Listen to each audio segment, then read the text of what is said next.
Oke, selamat datang di podcast pemuda IIC Story in Christ, di mana setiap pemuda punya cerita. Keren banget. Iya, mantep ya. Ya, oke. Jadi ini adalah episode pertama nih dari podcast pemuda. Nah, di sini kita kan sama-sama belajar sebagai pemuda dengan segala kesibukannya, baik dalam studi maupun bekerja, bahkan dalam pelayanan yang kita lakukan. Jadi hari ini nih, episode pertama kita udah kedatangan satu narasumber yang wah banget deh pastinya. Ya pokoknya wah banget lah pokoknya. Gue yakin sih semua orang di GKI atau di pemuda tuh semuanya udah pasti kenal sama lu lah. Enggak lah. Iyalah, udah pasti kenal lah. Gak mungkin lah gila gak kenal. Oke, kalau ada yang bisa nebak dari suaranya aja nih, siapa? Ada yang tahu gak? Pipom. Oke lah. Oke, kalau misalnya kalian gak tahu, jadi gini, nih buat teman-teman. Jadi dia ini adalah seorang pelayan Tuhan yang aktif. Dia tuh pemusik di gereja dan udah pastinya jago juga. Terus dia itu juga pebisnis di bagian F&B. Kira-kira ada yang bisa tebak siapa? Wah, kayaknya masih susah ya karena masih umum banget tuh. Oke, dengan satu lagi nih ya, gue kasih tahu. Satu lagi yang bakal kalian pasti langsung akan ngeh dia itu siapa. Namanya Kantin Melati. Ada yang bisa tebak? Pasti udah pada tahu lah ya. Oke, kita sambut aja ya. Ko Brian. Wah. Tas dulu kok, tas dulu. Wih, gila. Gimana mantap. kabarnya kok sekarang? Puji Tuhan. Wah, bisnis aman, bisnis? Puji Tuhan. Iya. Hampir ini ya. Iya, hampir salah alamat. Iya, enggak apa-apa kok. Santai lah. Oke, jadi gue hari ini pengen ngajakin lu ngobrol-ngobrol nih kok. Ngobrol-ngobrol santai aja lah. Nggak usah jawab-jawab yang berat-berat. Ya kalau misalnya banyak kata-kata yang wah tuh nggak apa-apa lah. Oke, siap. Santai ya. Santai. Oke. Nah, sebelum masuk nih kok lebih jauh nih ke dalam pertanyaannya, gue pengen nanya deh kok. Boleh gak sih kalau gue tanya, lu tuh background kuliahnya tuh apa sih kok? International Business. Oh, International Business. International Business. Di mana tuh kok? Di Presiden University. Wah. Di Cikarang. Cikarang ya. Yang Bekasi banget itu. Oh, Bekasi banget Bekasi itu ya? banget terus. Bekasi banget ya. Iya, Bekasi oke. banget. Kenapa sih lu tertarik sama jurusan itu kok? Sebenarnya bukan tertarik sih. Karena gue gak ada pilihan. Waduh. Karena gue ada yang merasa di antara banyak yang ada gitu gue ya paling serak sama yang itu. Cuma bukannya maksudnya gue kayak emang ngincer itu dari awal, enggak. Cuma karena pas gue masuk memang itu yang paling serak buat gue. Oh gitu. Oke. Udah apa tadi di Presiden. Nah, kenapa sih kok lu memutuskan untuk bisnis F&B akhirnya?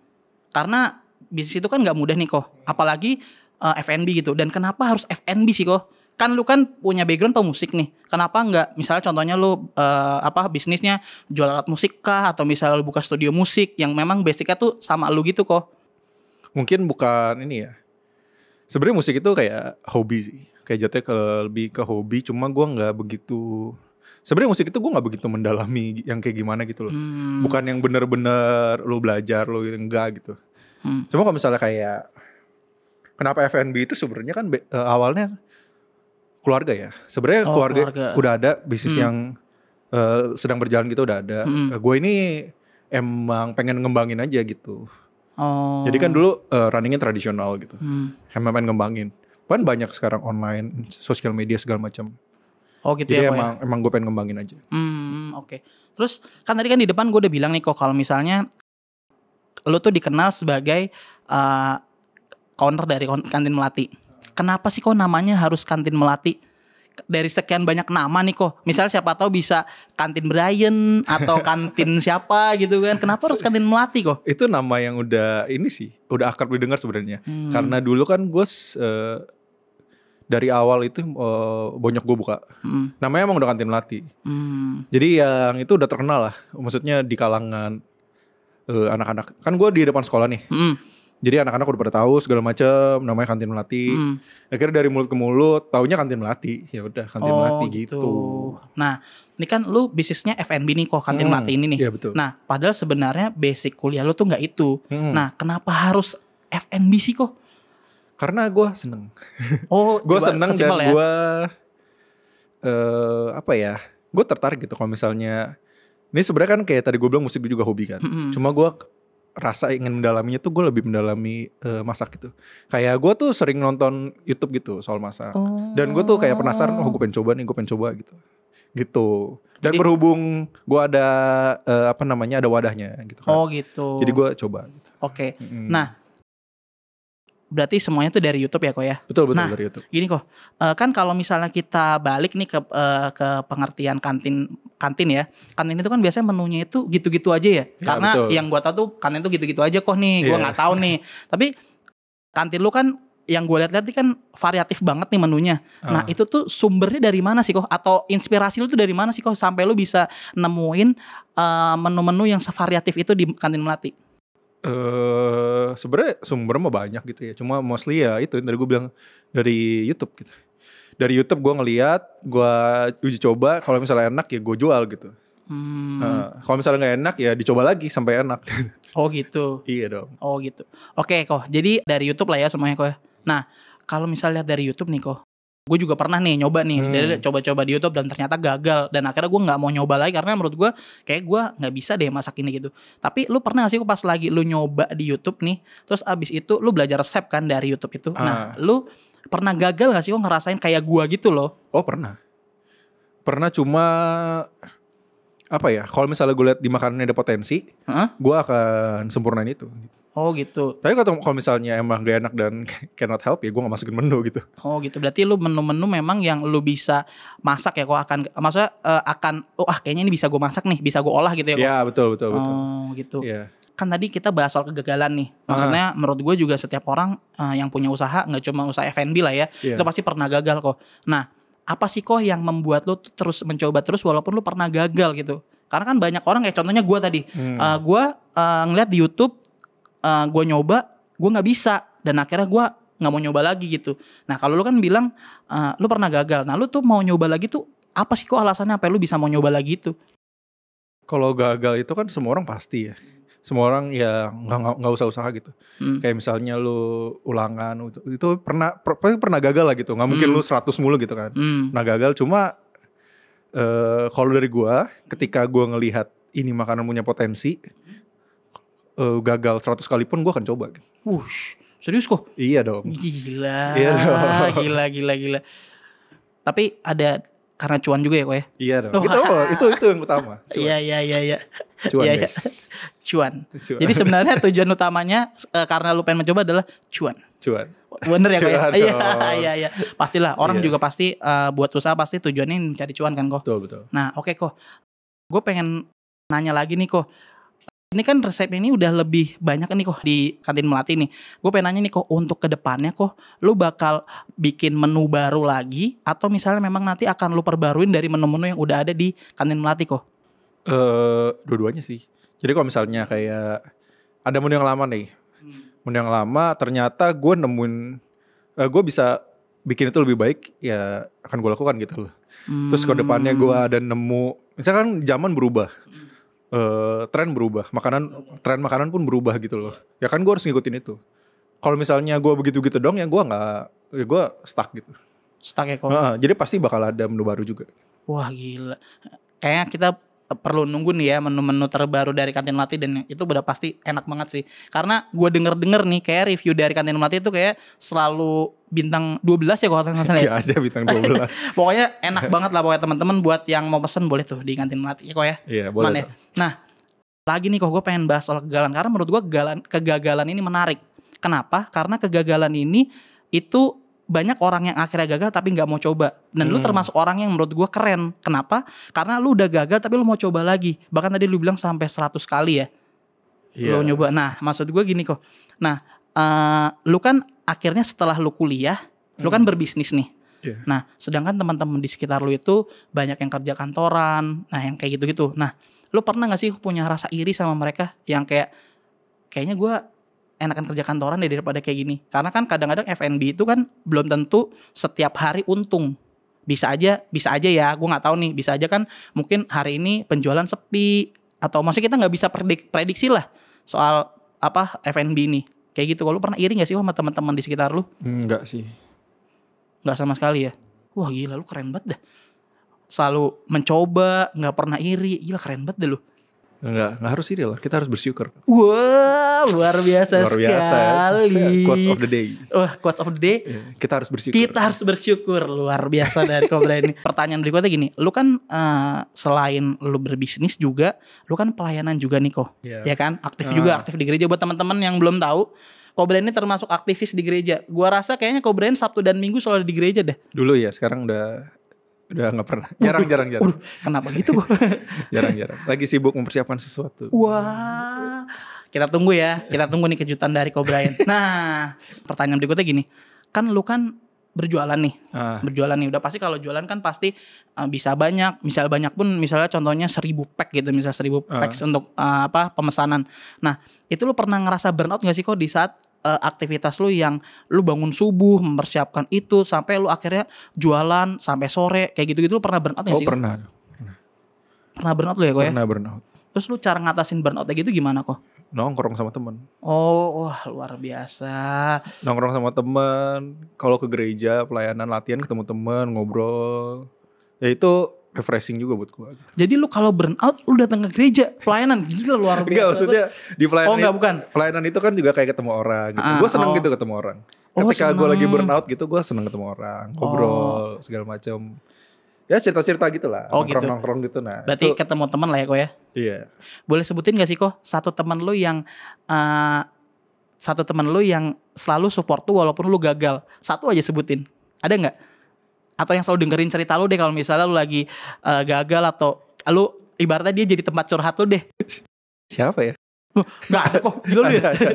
Pasti ada lah. Ada. Siapa tuh, kau boleh tau gak? Siapa? Ada Dila, tapi Dila bukan teman, Dila pacar gue. Oh gitu. Ya kan tapi semua berawal dari teman kan kok. Sekarang jadi pacar. Wah, luar biasa nih. Berarti yang support lu kalau lagi lu burnout berarti pacar juga ya kok ya. Wah gila keren banget nih. Penting nih teman-teman buat teman-teman yang punya pacar harus saling support juga. Jangan cuman pacaran doang tapi harus saling support. Benar ya kok ya? Betul. Mantap. Oke. Nah teman-teman dari obrolan gue sama Cobra ini gue bisa kasih tahu bahwa Cobra ini adalah seorang pemuda yang gak pernah menyerah dalam hidupnya. Menyerah dalam arti kata dia berusaha untuk terus mengembangin bisnisnya. Karena menurut gue bisnis F&B itu kan bersaing ya. Gak cuman itu doang. Gue rasa kalau misalnya Cobra dia menunya itu doang, gue rasa pasti akan kalah sama F&B yang lain kan kok ya kan. Nah terus yang pengen gue tanya lagi gini kok, kalau misalnya lu bisnis F&B kan nih sekarang nih, nah itu lu ngejalanin itu sendiri, udah jadi bisnis lu sendiri atau akhirnya jadi bareng sama orang tua lu sekarang? Bareng sih. Oh bareng ya kok? Iya bareng, tapi kayak kalau bonyok gue tuh fokusnya ke offline gitu, yang di Saint John sekolah. Oh masih masuk sekolah juga kok? Masuk sekolah. Wah luar biasa. Ya mostly ya, cuma kalau gue itu lebih kayak yang orang-orang yang datang atau yang online. Oh gitu ya. Luar biasa juga ya. Berarti termasuk kalau misalnya memang ada pesanan-pesanan yang banyak, berarti orang tua lu ngebantu juga ya kok ya? Iya dong. Iya ya. Lu inget gak sih kok paling banyak tuh pesanan di kantin Melati tuh berapa banyak kok? Yang lu paling inget deh, paling banyak tuh berapa sih kok? 1.500. 1.500? Gila. Itu buat satu hari kok? Iya satu hari. Cuma gak tidur itu. Buset. Dari malamnya. Wah gila. 1.500 yang ngerjain berapa orang kok? Oke. Sebenarnya sih kan yang utama gue, banyak gue. Cuma waktu itu gue panggil 4 ya apa 5 gitu. Lupa gue. Udah lama sih. Gila, keren banget. Dari bisnis kantin terus akhirnya bisa nge-hire orang buat ngebantuin. Gila. Keren banget kok Brian. Niru kok Brian ya kan. Oke. Nah, ini berikutnya nih kok nih. Gue juga dengar nih kok katanya lu juga punya satu brand lain ya kecuali kantin Melati. Brand apa sih itu kok? Boleh tahu enggak gue? Sebenarnya itu kayak gue jual wagyu daging. Namanya Koko Beef Bowl. Wah gila. Oke, itu inspirasi dari mana tuh kok? Sama dari YouTube. Oh dari YouTube sama juga berarti kayak kantin Melati ya. Iya. Gue demen makan daging sih jujurnya. Oh gitu. Cuma kan biasanya daging itu apa ya? Kalau misalnya kayak lu makan steak atau wagyu gitu kan, mindset tuh ya makanan bule gitu kan. Nah, gue tuh pengen bikin itu Indonesian style gitu. Oh jadi makan steak tapi Indonesian style banget ya. Tapi bentuknya ya bukan steak gitu, enggak. Kayak daging-daging yang udah dipotong kayak Yoshinoya gitu. Cuma gue bikinnya kayak Indonesian style gitu. Oke. Nah itu apa sih kok yang akhirnya lu membuat lu jadi berani melangkah untuk buka si Koko Beef Bowl ini? gue pengen aja gitu. Oh, lu Maksudnya pengen kalau sekarang kalau kita mau buka bisnis F&B ketika kita udah ada ide gitu, ya daftar online, gampang gitu loh. Lu nggak perlu tempat gitu. Oh gitu. Peminatnya juga banyak gak sih kok kalau Lumayan banyak. Lumayan banyak. Iya Wah. lumayan banyak. Jadi yang penting sekarang mah ide gitu kan. Oh, Lu ada ide ide, ya. lu berani eksekusi, jalannya banyak. Oh iya, benar. Emang yang penting ide lah ya. Iya. Oke. Jadi selain ada kantin Melati, ada Koko Beef Bowl juga nih kok ya. Iya. Nah, ini kan dua hal ini berbeda ya kok. Yang satu bentuknya kantin, yang satu tadi lu bilang wagyu atau steak tapi cuman Indonesian style banget. Nah, ada dua nih kok yang berbeda nih. Lu gimana sih kok cara maintain dua bisnis lu ini? Fokus gue di online ya. Di online dan di sosial media gue ngembanginnya gitu kan. Jadi untuk maintain itu ya sebenarnya gue pertama harus maintain sosial media gue. Maintain yang di online juga, GoFood, GrabFood, Shopee Food, AirAsia Food. Cari yang Melati Kitchen guys. Wah, dan Koko Beef Bowl. Promosin ya. Nah itu salah satu cara gue maintain. Gitu. Ya kan. Iya. Dari media promosi pun, sosial media segala macam gue selalu tiap minggu gitu, gue pasti pasang gitu. Wah. Promosi terus ya kok ya. Promosi terus bu.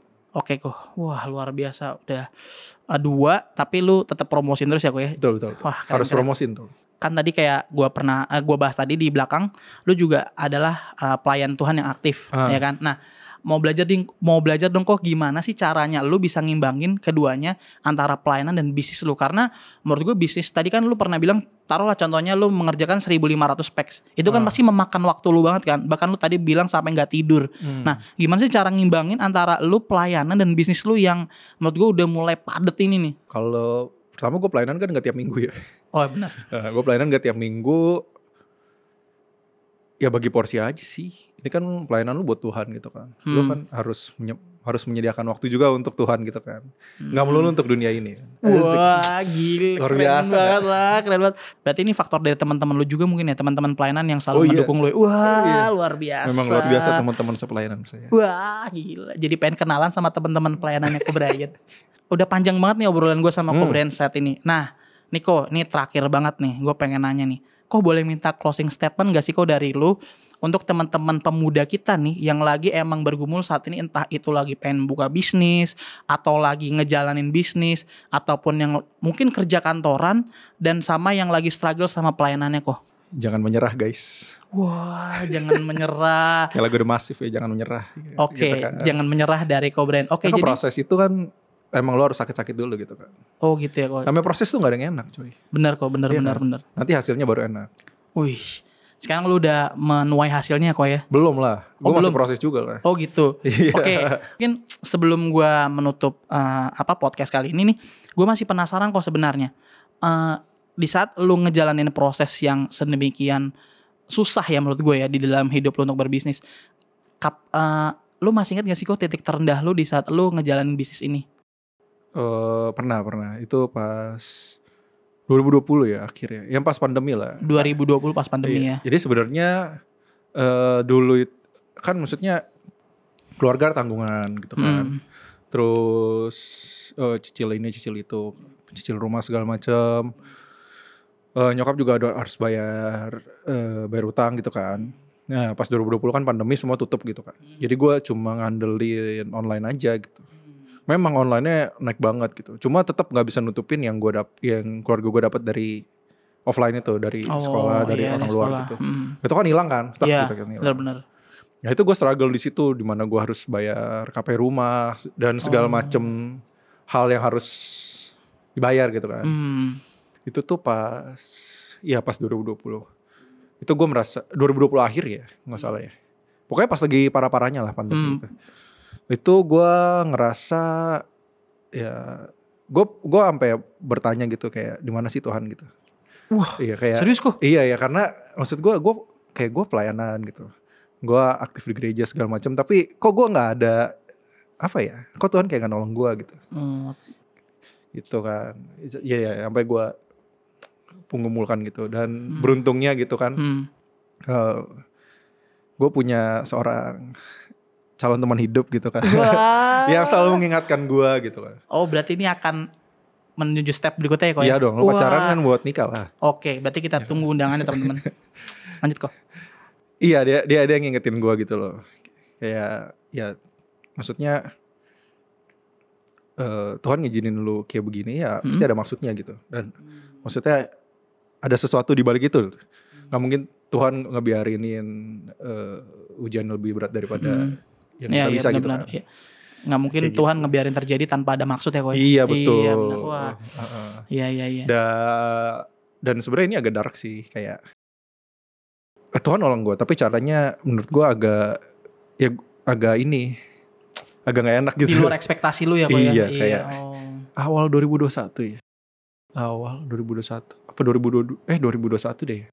Ya awal 2021 itu nenek gue meninggal. Dan mamanya si bokap tuh meninggal gitu kan. Dan karena itu sebenarnya itu kan hal yang jelek ya, hal yang buruk. Nama orang meninggal kan gak ada yang bagus kan. Bener. Cuma karena itu gue salah satu hal yang apa ya pertolongan Tuhan gitu sebenarnya.